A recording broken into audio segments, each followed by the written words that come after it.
কখনো কোনো ছোট বাচ্চাকে কাঁদতে দেখেছো? মা মা করে কাঁদে, কখন কাঁদে? যখন তার খিদা পায়।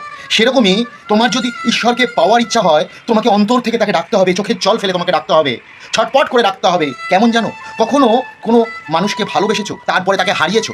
যদি কোনোদিন ভালোবেসে কাউকে তুমি হারিয়ে ফেলো, তারপরে যে যন্ত্রণাটা হয়, যে তোমার কাছে সারা পৃথিবীটাই যেন বেকার।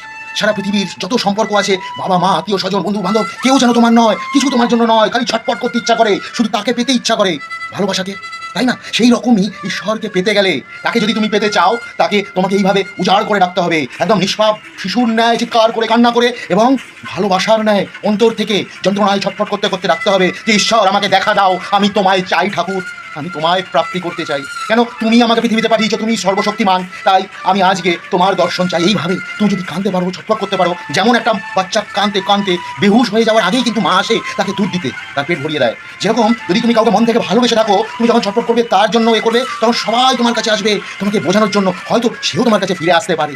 সেই রকমই তুমি সেইভাবে বুক ফাটিয়ে ঈশ্বরকে যদি ডাকতে পারো অন্তর থেকে, যদি চোখের জল ফেলে হাঁটু গেড়ে বসে সযত্নে তাকে ডাকতে পারো, তাকে পাওয়া যায়, তাকে দেখা যায়। এই পৃথিবীতেই তাকে আমরা পেতে পারি যদি চাই। রাধে রাধে।